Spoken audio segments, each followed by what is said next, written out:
Hola, Hola, muy buenas tardes, señor Pablo Aranzáez. Un honor ¿cómo estás? aquí. ¿Me escuchas? Sí, perfecto.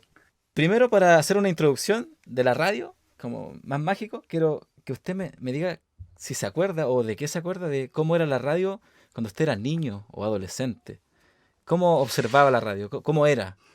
Tengo un recuerdo de la radio, fíjate, probablemente no tan distinto al que vivo hoy, porque siento que la radio ha tenido una evolución que de alguna manera va cíclicamente Ujú. volviendo a ciertas cuestiones que abandonó. ¿Mm? ¿A qué me refiero?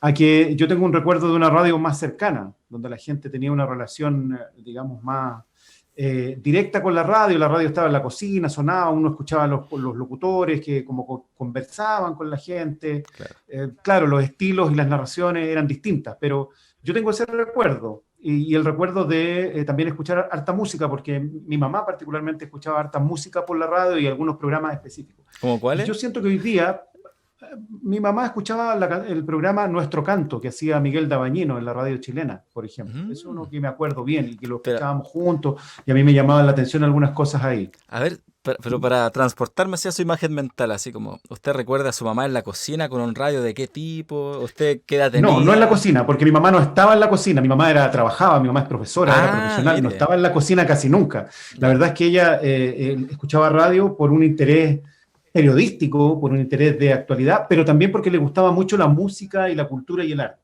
ya. Y particularmente un tipo de música que se escuchaba poco en la radio, que tenía que ver con un repertorio más de los artistas que estaban exiliados o Ya. de música latinoamericana. En mi casa se escuchaba mucho folclore, había discos. Entonces, esa música escuchábamos. Y como el programa Nuestro Canto, que hacía Miguel de Bañeno, ahí como entre fines de los 70 y comienzos de los 80, era un programa que recuperaba ese repertorio, a Ujú. mí me interesaba y le preguntaba cosas y escuchábamos juntos. Pero mis papás también, por ejemplo, el domingo cuando hacían el aseo en la casa, escuchaban Lolos de Ayer, en la misma radio chilena. Era una radio que se escuchaba harto en mi casa, por una Ya. cuestión política, por lo que la radio informaba, que era una de las radios que, al pertenecer a la iglesia, podía hacer un trabajo periodístico un poquito más abierto que el de los medios tradicionales en la época de la dictadura. Entonces se escuchaba esa radio fundamentalmente y también la cooperativa, pero un poco menos, en mi caso se escuchaba más la chilena. Y las radios eran generalistas, tenían distintas, digamos, tocaban muchas teclas, hacían deporte, hacían noticias, hacían música, entonces estaban estos programas que iban combinados y yo tengo ese recuerdo de escuchar con mis papás por lo menos. Y yo siento que esa radio hoy día como que vuelve un poco a propósito de la pandemia. Esta forma de conectarse con la radio a mí me ha hecho recordar un poco ese tiempo porque uno está muy atento para saber lo que pasa entre el estallido y la pandemia. Claro. La radio también ha devuelto esta conexión con un mundo que la televisión había extraviado. Ujú. Probablemente hoy día lo está recuperando un poco, pero claro, la radio ha jugado un rol en ese sentido medio parecido al de esa época. Yo siento que hay algo ahí, una conexión después de un largo tiempo en que, claro, la radio a lo mejor jugó otros roles o tuvo otras funciones o Ujú. tuvo otro formato. Eso me Señor, pasa, digamos, cuando recuerdo. señor Aranzáez, antes de entrar al desarrollo, que es como más que nada me quiero enfocar en su Uh proceso -huh, cuando ingresa usted al mundo de la radio, uh para -huh. cerrar el tema de la introducción más adolescente, ¿usted recuerda cuál era, por ejemplo, de esos grupos folclóricos que se escuchaban en su casa? No sé cuál era la banda sonora, así, por ejemplo, no sé, Violeta Parra. Sí, a ver, lo que pasa es que en esa Violeta Parra se escuchaba en discos. Ujú. Violeta Parra no la tocaban en la radio, se tocaba muy poco. Ya. Violeta Parra nunca sonaba en la radio, la ¿Y verdad. cuál era la música Incluso, folclórica que...? incluso ahora que todo el mundo reconoce a Violeta Parra Ujú, y que Violeta Parra puede ser la parte de una obertura del Festival de Viña, ujú. no la tocan regularmente, no es parte del playlist de una radio. Claro, Pero quiero decir, yo me acuerdo de esa época haber escuchado, por ejemplo, a los Jaivas. los Jaivas, mire. Me acuerdo haber escuchado, escuché muchas cosas, pero te digo lo que yo me acuerdo. Ujú. Me acuerdo haber escuchado a Sui Generis y que me empezó a gustar Sui Generis, y ahí conocí a Charly García, porque escuché una canción de Sui Crack, Generis. crack. Haber escuchado a León Gieco, haber escuchado a Isabel Parra. Esas son cosas que... Y ya, Y pu, Yapu también sonaba ahí. qué interesante. Esas son cosas que me acuerdo, ¿no? Pero había una mezcla ahí también, o sea, también había algo de cómo empezaba un poco la mixtura del rock con la música más tradicional. Ya. Entonces, ahora pasemos al desarrollo. La pregunta que engloba esta etapa, es como ¿Ya? desde que usted entró a la radio, así como vio cuando llegó, primero una experiencia Mm, personal y después ya más técnico. Es como yo llegué y era lo que me mm, esperaba. ¿Cómo fue eso? mm. Ese impacto así. ¿Qué edad tenía cuando entró No, a yo, su a primer ver, estudio? yo tenía 23 años. Uy. No, a ver, no, perdón. A ver, yo empecé a trabajar formalmente en radio a los 23, pero mi primer trabajo en radio Ujú. fue a los 18 años. Ah, mire. Ah. El año 88, yo estaba en primer año de periodismo y en el plebiscito, la radio cooperativa convocó a estudiantes para hacer un trabajo de colaboradores de prensa durante el plebiscito, porque era un evento muy grande y se necesitaban muchas personas para cubrir las distintas comunas de Santiago. Ujú.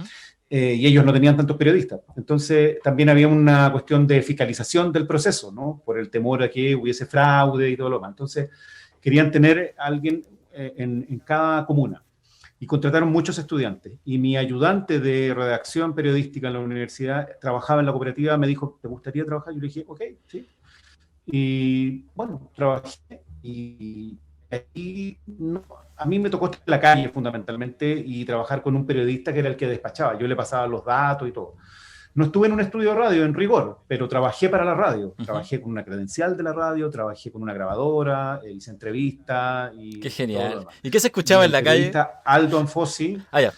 no, era increíble porque en ese tiempo yo era un estudiante, tenía 18 años, llegaba con mi Claro. credencial de la radio cooperativa a los locales de votación y la gente te aplaudía, te aplaudía. La gente decía, gracias Radio Cooperativa, qué bueno que vinieron. Era una cosa increíble. Yo me sentía, pero ¿por qué? Si yo no, mi primera, yo iba súper nervioso por hacer bien la pega, por tratar de cumplir con el reporteo. Además, el estándar de la cooperativa era súper alto porque era una radio, era la única radio que te informaba más allá junto con la chilena. Entonces, Claro.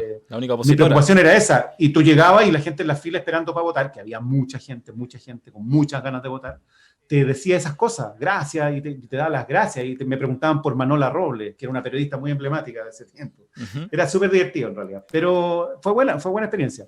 No estuve en estudio, pero sí el periodista Aldo Anfosi, que era el periodista del cual yo estaba a cargo, el que despachaba, Ujú. me llevó por un recorrido nocturno, imagínate, por las comunas de Cerro Navia y Lo Prado en la noche, cuando había temor de fraude y qué sé yo, era una cosa muy increíble porque entre el miedo de andar de andar transitando por esas calles donde podría aparecer una patrulla militar o cualquier cosa, eh, ¿Nunca los pararon los militares? bueno, no, pero Oh. vimos que estaban ahí deteniendo a algunas personas, era una noche muy tensa porque no entregaban los resultados, no se sabía qué iba a pasar, si Pinochet iba a entregar el poder o no, estaba la idea de que el no iba bien, pero tampoco estaba tan claro. No, era muy, muy increíble y cuando Aldo Anfosi despide su despacho, hace su informe final, me nombra. Ujú. Dice, bueno, y este es el despacho para cooperativa de Aldo Anfosi. Pablo, no sé, él no tenía por qué nombrarme, digamos, porque yo estaba Qué ayudándolo genial. normal. Y me nombró, pues. Entonces llegué a la casa y en mi casa todo así, ¡guau! Así como de Buena, nombrar en la Pablo. radio, era una cosa muy emocionante. Claro, claro. Esa fue mi primer pega, el año 88, yo tenía 18 años. Esa fue la primera vez. Y después entré a trabajar a la radio Rock and Pop en el año 93. Ahí, Ahora, yo no es. tenía ninguna intención de trabajar en radio. Yo, la verdad es que siempre pensé que iba a ser periodismo escrito, ese era como mi interés. Ujú. Y no, en las radios tampoco yo veía una perspectiva muy, muy interesante desde mi punto de vista. Pero necesitaba trabajar. Yo trabajaba en el diario La Nación, en la sección espectáculo, pero yo hacía un turno que era el último turno, el turno de noche. Entraba a las 4 de la tarde y me iba como a las 2 de la mañana. Tenía que hacer todos los cambios para provincia, en fin, había todo un esquema de trabajo ahí que era muy, muy agotador Ujú. y me pagaban poco. Y yo me había casado recién, tenía un hijo y entonces necesitaba plata y me ofrecen, oye, me dicen, una compañera me dice, están probando gente para la radio, me dice así, mira, me dice, para la radio juvenil de la cooperativa, porque la Rock and Pop pertenecía a la cooperativa, la había comprado, o Radio sea, juvenil. la había sacado y era la radio juvenil de la cooperativa. Y yo le digo, ya, y fui a hacer una prueba y quedé y empecé a trabajar. Y bueno, esa fue mi primera llegada a la radio, pero yo no tenía una expectativa particular. No es que yo quisiera siempre trabajar en radio, ni que tampoco me interesaba esa radio en particular. Esa es la radio donde encontré pega. Ya. Lo divertido es que esa radio se transformó en unos meses nomás en la radio más escuchada de Chile, digamos. Entonces fue como súper curioso porque llegué a un lugar donde no solo se estaba iniciando un proceso, un proyecto muy innovador, sino que además había profesionales muy muy bueno, yo aprendí mucho, y fue ¿Cómo, una experiencia súper importante que me como quién marcó es? y me hizo no salirme nunca más de la radio. Bueno, Marcelo Aldunate, el director. Mira, te voy a nombrar a la persona que de alguna manera ideó el proyecto y que para mí es una persona muy importante en la historia de la radio de los últimos 30 años, Marcelo Zúñiga, que era el Marcelo director además Zúñiga. de la cooperativa de los años 80. Ujú. Marcelo Aldunate, que era el director de la Rock and Pop, que venía de la Radio Tiempo y que hoy día es el director musical de Iberoamericana Radio Chile. Es el que ha hecho todo el diseño musical de la radio más exitosa en Chile hoy día. Estaba el Iván Valenzuela, que era conductor de un programa. Estaba el Rolando Ramos, que es como un poco uno de los más grandes personajes de la parte más indie, más under de la música en radio. Ujú. Estaba la Karen Giannini, estaba el Rumpi, que en ese El momento Rumpi. no era el Rumpi. El Rumpi no era lo que es hoy día. El Rumpi era un locutor nomás, o sea, era una voz en realidad que marcaba la radio con una voz joven. Esa era la gracia, que la radio había decidido poner una voz de alguien que se supone era un auditor o alguien que representaba un auditor. Y de esta forma rompía con la fórmula de tener voces de locutores, así, Ujú. con voces profundas, Claro. como lo hacía la radio de concierto y las otras. Entonces tenía una voz de alguien que hablaba así. Entonces eso era muy innovador y se supone que funcionaba. Y esa persona no era un locutor profesional, era el Rumpi, era Roberto Ortigoitía, que lo habían seleccionado en un casting y dijeron, oye, tú podías... Y él decía frases así, estamos en otra onda y estamos en la tuya, y eso hacía él. Y después empezó a hacer sus programas y se hizo muy famoso. Pero yo lo conocí así cuando Señor, llegué a señora la radio Lanzáez, Campo. para quedar más clarito en términos técnicos sobre todo, porque me están gustando mucho las historias de verdad, me gustaría irme más por las historias, pero lo que me exigen es muy Pero en claro. la historia te estoy dando algunas Sí, respuestas. sí, claro. De hecho, mi apunte era 1993 Rock and Pop. ¿Se crea una escuela? Así como, porque el profe Abarca nos había hablado de Sí. que desde la Rock and Pop se empezó a crear una escuela diferente en términos de formato y de lenguaje. ¿Podríamos decir que el Mira, yo te Rumpi fue diría un pionero que del sí. lenguaje juvenil? ¿O había Sí, más pero yo te así diría en ese que contexto? hay más y es mucho más, digamos, a ver, es una escuela en varios sentidos. Ujú.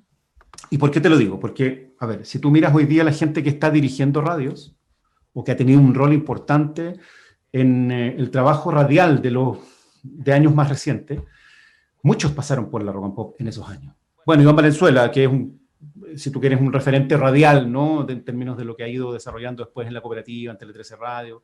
Hablemos de radio, no hablemos de la tele. Ujú. Eh, pero, por ejemplo, periodistas que pasaron por la Rock and Pop. Oscar Pastén, hoy día es el director de la radio cooperativa, hace varios años. ¿No? Era periodista, trabajó conmigo. Ujú. Gabriel Polgatti, periodista, egresado de la universidad, empezó a trabajar en la Rock and Pop, hoy día director del consorcio de radios de Canal 13, el director ejecutivo de ese consorcio, de todas esas radios, y bueno, la experiencia para atrás también lo avala. Claro. Marcelo Aldunate, director musical de Iberoamerican ya hace varios años. No sé, te nombro otros periodistas, Mauricio Soto, director de Cuentas Principales, fue director de Rock and Pop también, Patricio Cuevas, también director de varias radios. Hoy día, o sea, es un grupo de profesionales que trabajaron ahí y que fueron siendo parte de la construcción de la radio de los años 2000 para adelante, cuando ya empezamos a asumir otro tipo de roles. Yo mismo fui director y fundamos la radio ADN. Claro. Entonces, También le somos iba a preguntar personas sobre que eso. es que lo que pasa es que esto es como, no sé, pues como jugar en un equipo donde tus entrenadores te marcan de tal forma que a ti tú terminas como enganchado en el medio y trabajando para su desarrollo posterior. No sé si se entiende de esa manera, pero es como esos equipos donde la mayoría de los jugadores después se convierten en entrenadores. Claro. Esa es la sensación que tengo yo. Y eso tiene que ver con una forma de trabajar, con una forma de hacer radio y de inocular, voy a usar esta palabra que está de moda, de inocular un cariño y un interés por el trabajo radial. ¿Mm? No es un espacio como se ve mucho, como para tener una segunda pega además de la tele, o para hacer un pituto además de las otras cosas que yo hago, que la radio como que funciona para muchas personas así en los medios de comunicación, porque la radio es más modesta, paga sueldos más bajos, pero bueno, te da un prestigio que otros medios probablemente no te dan. Yo te estoy hablando de una generación de personas que trabajó en esa radio. Hay de esto también que yo te digo, pero yo me quiero quedar con la otra parte, con todos esos profesionales que trabajamos en radio y que después seguimos el camino de la radio y tratando de aportar, no sé si lo hicimos, bien, mal, más o menos, al desarrollo de la radio en Chile. Por Por eso yo algo creo es que lo es más, una es escuela, el medio más creíble, ¿eh? por ese lado es una escuela. Ahora, es una escuela también en términos de la forma de utilizar el lenguaje radial, es decir, lo que decía antes, las radios FM de fines de los 80 y comienzos de los 90 venían ya un poco desgastadas con una fórmula que era música y locuciones. Yo creo que cuenta un poco eso. Si tú escuchas la rock and pop de hoy, es música 24/7 y con algunas locuciones. Ujú. El estilo es distinto, pero en ese tiempo también había algo de eso distinto. Aquí nada es tan radical, porque siempre, a ver, pareciera que el pasado no existe. Entonces tú dices, no, es que la rock and pop rompió con todo y hizo algo nuevo. Sí, hizo algo nuevo, pero también hizo algo nuevo rescatando cosas de antes. Por eso yo te decía que las cosas son cíclicas. Ujú. La rock and pop lo que hace es rescatar, por ejemplo, cosas que había hecho la Radio Galaxia en los 80. ¿Cómo qué? Lo hace, por ejemplo, el tipo de hacer especiales musicales y contar de qué se tratan las cosas, Ah, el tipo de música que toca, atreverse a tocar música chilena, música que no es tan conocida y no solo puros éxitos calados del Billboard. Todas esas decisiones tienen que ver con una forma de hacer radio que es más antigua, ujú. que tiene cierto riesgo. Era una radio que proponía conversación, diálogo, humor, y eso era más propio de la radio antigua, de la radio que yo te decía generalista, donde había programas de otro tipo. Entonces, claro, es una vuelta renovada, pero que también mira para atrás, mira a la tradición de Claro. la radio chilena. La tradición de la radio chilena es enorme, es gigantesca. Entonces, no todo empezó ahí. La radio rock and pop tuvo la virtud de romper un marasmo, ¿no? Una situación que estaba muy, digamos, yo te diría, estandarizada, pero que también tenía que ver con los tiempos que se vivían, con la dictadura, con la necesidad de ganar plata en un contexto que era muy complejo para hablar de la actualidad, además. Ujú. Y lo otro es que nadie le hablaba a la gente joven, o sea, eran radios como para el adulto contemporáneo, mayoritariamente, y las radios jóvenes tocaban música, y eso era todo. Como que a los jóvenes solo les interesaba saber cuál era la canción de moda. Y la radio rock and pop lo que hizo fue armar un equipo de periodistas, que ahí entré yo, que nos preocupábamos de, no sé, pues, qué pensaban los jóvenes del momento político, qué pasaba con sus relaciones amorosas, qué pasaba con sus consumos de drogas, qué pasaba con sus relaciones familiares, qué sentían. Y eso fue, yo creo, si tú me preguntáis, para mí el principal valor de la rock and pop, que conectó con el público más allá de tocar la canción que querían escuchar, que también democratiza porque abre una cuestión que es el teléfono de los atorados, que permite que la gente pida canciones en la radio. Esto tampoco es nuevo, esto era viejo, lo se usaba antes, se usó en la Galaxia, lo usó la Pudahuel, hicieron varias radios en los 80, pero lo hizo de una manera distinta, que era que la gente se expresara como le parecía, ¿no? Y pedía canciones y la radio democratizaba un poco la parrilla y ponía lo que la gente quería. Hay alguna de lo que hizo la rock and pop, bueno, y luego está lo del lenguaje, de hablar de manera más normal, de no hablar así como si estuvieras leyendo un guión con una voz, no, Claro. de hablar de manera más sensata, digámoslo. Tampoco, eso Práctico. después fue cambiando, se fue abriendo, y claro, llegamos a la época del portal del web, donde la cosa ya se transforma en una cuestión un poco más, se profundiza, si tú quieres, ¿no? Ujú. Pero bueno, en los 90 yo creo que la rock and pop lo que finalmente es un reflejo de lo que pasaba en el país, una apertura, una posibilidad de que más personas tuvieran la opción de expresarse, responde a eso. Y la genialidad de hacerlo tiene que ver con una decisión también, con gente que dijo, bueno, hagamos algo, respondamos al momento y vamos viendo. Y lo que hicimos, el equipo de gente que trabajó ahí fue descubriendo todas esas cosas y todas esas claves. Cuando en algún momento alguien dijo, mira, necesitamos que los cabros, la gente joven, la gente que escuchaba la radio ya le iba muy bien, era un suceso, hablen de sus emociones. Se pensó hacer un programa como el Chacotero Sentimental, pero que no se iba a llamar Chacotero Sentimental, ni era como lo que tú conoces hoy día. ¿Ya? Era un programa que básicamente lo que trataba era de conversar, que la gente joven llamara y que le contara sus problemas, pero se pensaba en sus problemas como, pucha, mi relación con mi papá, el profe, ¿cachai? Como cosas más inocentes, más sencillas. Y así empezó, pero rápidamente, así como yo te diría, en 2 llamadas, la cuestión derivó a la parte sexual, a la parte afectiva sexual. Se dieron cuenta que el morbo vende, básicamente. No es eso. ¿No? Yo estoy en contra de esa idea. ¿Sí? No es que el morbo vende, no. Y MTV Es que lo fue yo, la el gente, la gente necesita hablar de su sexualidad. Claro. La gente necesitaba hablar de algo que no se hablaba. La gente necesitaba decir Era lo que un era la tabú. realidad y que los medios no estaban cubriendo. Y que la gente tenía necesidades de decir sus cosas y de hablar bueno, con la naturalidad que esto tiene. Ujú. No tiene que ver con el morbo, porque esto finalmente tenía otra intención y lo que destapa y lo que descubre Ujú. es que, bueno, tenemos un mundo ahí de cuestiones tapadas, trabadas, y que con el tiempo han derivado en conocer situaciones de abuso sexual, de abuso de poder. Entonces, ese es el valor que tiene esto y es un descubrimiento. No es que alguien dijo, oye, hay que hablar de sexo porque está en la cagada con este tema. No, no. La idea original era, veamos qué le pasa a la gente joven, veamos qué Claro. sienten. Y bueno, estaba todo Pero, este mundo por y todo este ejemplo, universo. para rebatir un poquito, aunque igual siento que tiene razón, o sea, de hecho tengo casi la certeza, pero por ejemplo, un programa que hable de problemas sexuales, del erotismo, los tabúes sexuales, versus un programa que hable, no sé, de los traumas, de los golpes, la violencia intrafamiliar, violencia infantil, ¿cuál le iría mejor? Yo creo que más al erótico. No sé, pues, es que, bueno, yo no tengo idea, ahí depende, pero es que lo que pasa es que, a ver, hay que entender que todo esto ha evolucionado, ¿no? Y finalmente lo que tú tienes también está asociado al tratamiento que tú le das a ese material que a ti te llega. Claro. Inicialmente había una forma de tratarlo, incluso el Rumpi tenía una forma de enfrentarse a esas llamadas, Ujú. y cuando había una situación muy escabrosa, muy compleja, se reunía un equipo de gente de la radio para abordar y decir, oye, ojo aquí, vámonos por allá. Claro.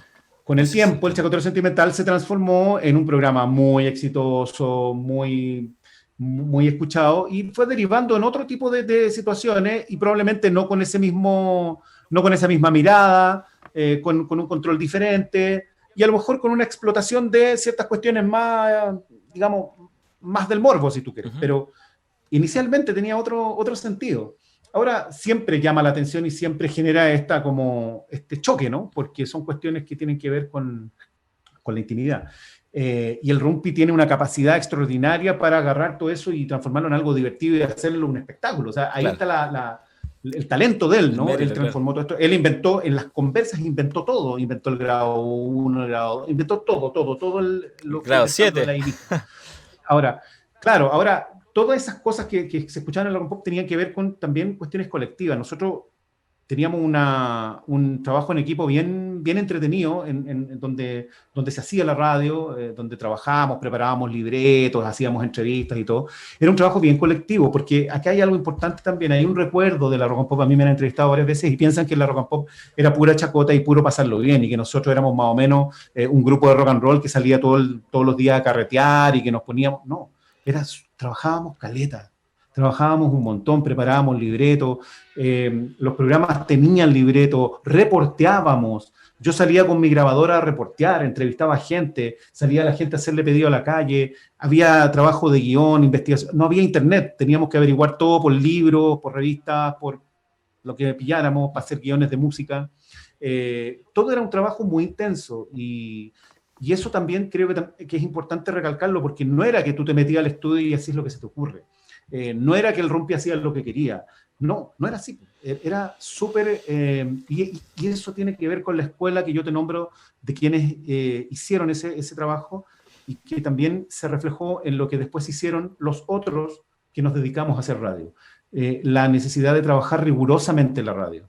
De no, hay gente que piensa que no, yo soy simpático y sé hartas cosas, por lo tanto me pongo frente al micrófono y empiezo a hablar y me tienen que poner. No, hay harta gente que es carismática y hay harta gente que sabe de hartas cosas, pero Claro. esto supone otros elementos, ¿no? Tú tienes que seleccionar lo que vas a decir, tienes que tener un ordenamiento de cómo vas a hacer un programa, y toda Sistematización. esa, exactamente, y toda esa lógica de trabajo, toda esa forma de hacer radio, esas escaletas, ese criterio, esa segmentación, todo tienen un sentido. Ujú. Y ese es el sentido que se aprende trabajando en radio y que me parece que es una escuela que por momentos uno dice, pucha, esto se ha perdido un poco o lo logras ver en algunos proyectos radiales. Y a mí, modesto entender, es el tipo de radio que permanece en el tiempo y que es más duradero. Déjeme meterme ahí.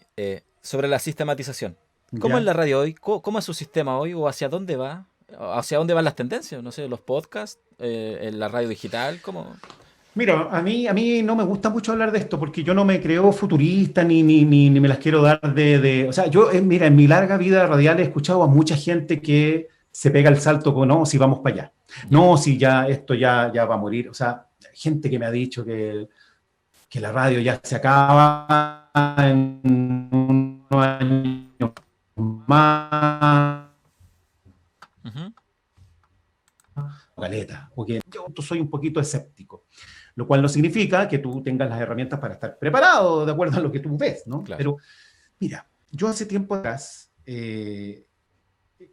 tenía la disputa, si tú quieres, con algunas personas que decían que la gente no quería bla bla en la radio, que ya estaba cansada del bla bla. Probablemente tú lo has escuchado también, no, que habla, no, ponga música. Y de pronto resulta que los programas que tienen bla bla, que son hablados, que son noticiosos, Ujú. escucha, les va mucho mejor. O las radios de formato hablado tienen mejores resultados, tienen alta audiencia. En estos tiempos, mayoritariamente la gente quiere escuchar información, opinión, punto de vista, que no le digan lo mismo de siempre. En fin, eso parece ser un valor todavía, ¿no? Pese a que siempre se está volviendo a que no, no, no, no, no, no. Bueno, parece que sigue siendo importante hablar. Ahora, ¿de qué hablar? Y aquí estamos en el tema del contenido. Eso es súper importante porque la radio no se escapa a la realidad de otros medios. Y los medios, bueno, por la propiedad de ellos, tienen cierto control, ¿no? Y tienen ciertas barreras y ciertos límites. Llegamos hasta cierto punto, ¿no? Ujú. Con el estallido social y con todo lo que hemos vivido, como que se ha corrido un poquito esa barrera. Como que ahora cuesta menos cuando tú planteas, que tú lo ves en la política también, pues, ¿no? Es decir, pensar o imaginar, a ver, años atrás tú decías, oye, es que hay que cambiar la constitución y no, pero ¿cómo hay a entrevistar a un gallo que te viene a No decir que estamos va a cambiar la preparados. constitución, que latero, esto ya no fue y no pasa nada? La gente, y esto te lo decían en, digamos, a ver, cuando digo que te lo decían, ¿quién te lo decía? Por cierto, era una discusión, ¿no? Y a veces tú con los gerentes o los jefes te decían, no, pues esos son temas que a la gente no le importan, ¿no? A la gente le importan los temas reales, a cómo está el kilo de pan y ese tipo de cosas. Ese típico discurso, ¿no? Que Claro. yo considero que es un poco falaz. No es irreal, porque es verdad que a la gente le importa cuánto le, pero es falaz, porque no es lo único que le importa. No le gusta la Y falacia popular. y el tiempo lo ha demostrado. Entonces, Ujú. esa discusión se ha corrido un poco. Y hoy día resulta que tú puedes tener a 5 expertos constitucionales hablando en un programa de radio y le va bien. Entonces, Claro. ahí hay una clave interesante de no jugársela por decir esto no va a funcionar nunca. Si tú hace 5 años, 10 años decías, mira, voy a hacer un programa con expertos constitucionales, te dirían, pero es una lata, no pasa nada. Bueno, estamos en eso. Porque la realidad te va diciendo lo que tú tienes que hacer. La radio se hace todos los días. La radio no la puedo hacer de aquí a 10 años. Yo no sé qué va a pasar de aquí a 10 años, ahora menos. Imagínate. Entonces, si tú me decís, ¿para dónde va la radio? La radio va para donde va siempre. No es nada nuevo. La radio tiene que ir interpretando lo que va pasando. Tiene que contarle a la gente lo que ocurre y tratar de interpretar con punto de vista aquello. En la forma que lo va a hacer, si lo va a hacer con un lenguaje más desfachatado o más formal, bueno, responderá a las necesidades del momento. Si lo va a hacer en directo o grabado en un podcast, bueno, dependerá de la forma de consumo del momento. Si lo hace con mayor definición o baja definición, a mí esas discusiones muchas veces en discusiones sobre, no, es que tiene que ser así, tiene que ser, ¿por qué tiene que ser así? Claro. Tú te das cuenta Todo que es relativo. a mí me encanta que la radio suene, a mí me encanta que la radio suene bien. Yo no concibo que si tú en la televisión tienes un estándar de que ya no podéis ver la cuestión así como si estuviera llovido como en los 80, como que el satélite falló, ya nadie te acepta eso, tiene que verse nítidamente. La radio también no tiene por qué sonar chicharriento o sonar de menor calidad. Pero, por ejemplo, ahora en pandemia, que las radios transmiten los periodistas desde su casa, o los locutores desde sus casas, o desde otros lugares, baja la calidad, porque depende de tu conexión a internet, depende de la forma en que llega. Y finalmente, bueno, la realidad te va marcando algo que tú tenés que aceptar nomás, porque es la realidad. Entonces, ¿qué vamos a estar en 5 años más? ¿Sabéis qué? Mi respuesta es, no tengo idea. Lo que sí creo, hay que estar preparado y con los ojos bien abiertos para mirar lo que pasa. Esa es la actitud. Cuando tú renuncias a eso, estáis perdido. Señora Lanzae, antes de que nos quedan, creo, 5 minutos antes que esto se corte automáticamente, quería abordar el tema de la opinión. Siento que con el estallido social, al menos en lo que se ve en los medios, en la tele, en la radio, se ha abierto más espacio a la opinión. ¿Usted está de acuerdo con ese juicio? Sí. ¿Y es Sí, positivo? yo creo que absolutamente. Tiene que ver con... Mira, tiene cosas, como todo, tiene cosas positivas, porque finalmente es súper difícil pensar que las cosas, yo no creo que las cosas son así como asépticas, ¿no? Ujú. Hay punto de vista siempre, y la gente le gusta escuchar a aquellos que de alguna manera refuerzan su forma de ver las cosas. Y también, en mi caso, a mí me gusta también escuchar a quienes opinan distinto porque me abre una perspectiva o, no sé, o me refuerza incluso mis propias convicciones cuando escucho a alguien que dice lo contrario. Entonces, a mí me parece bueno que se expresen las opiniones. Ahora, dicho esto, creo que eso tiene que estar también de alguna manera modulado. O sea, no podéis tener pura gente opinando todo el día, opinando de todo, porque uno no puede opinar de todo. O sea, uno no tiene opinión de todo. Uno tiene opinión de algunas cosas, en algunas le va mejor, en otras menos. Lo que es distinto es establecer un punto de vista, una mirada para hablar de los hechos. Y ahí también, ojo, porque se confunde, ¿no? Entonces, yo estoy de acuerdo con el punto de vista. Yo defiendo el punto de vista no solo de periodistas, sino de los medios. Los medios tienen que tener punto de vista, posicionamiento, pero esto no significa que tú te transformes en un medio de trinchera y que a toda costa va a defender algo, igual que las voces periodísticas. Yo creo que es positivo que exista la opinión porque es parte de. El periodismo siempre ha tenido opinión, información e interpretación. Eso no es nada nuevo. El problema es que en Chile nos acostumbramos a un esquema Oficialista. dictatorial y luego en la época de la transición oficialista, donde cualquier persona que opinaba y que opinaba a contracorriente, bueno, era como que no, pues tú te estás saliendo del molde aquí. Y eso nos hizo muy mal y nos acostumbró a esta idea de que no, hay que ser objetivo. Y si habla Juanito, tiene que hablar Pepito. Y en la jerarquización hay subjetividad, hasta en los objetivos. Claro, exactamente. Entonces, bueno, esa búsqueda de equilibrios políticos que tiene que ver con la binominalización de la política, Ujú. que todo es binominal, derecha-izquierda, se ha roto porque finalmente el eje de derecha-izquierda está medio cuestionado también. Entonces, tú puedes tener opiniones que probablemente no sean ni derecha ni de izquierda, o que sean más de izquierda, pero que pueden tener adhesión en la derecha y viceversa. Hoy día eso es bastante, digamos, es como más borrosa esa frontera. Y así Claro. en general, digamos, no. Si en el fútbol siempre se pudo opinar, ¿por qué no en la política o en otros aspectos? Es rara esa cuestión, ¿no? Claro. Bueno, hoy día parece que estamos de alguna manera normalizando. Y en esa normalización Ah. siempre hay, digamos, distorsiones, ¿no?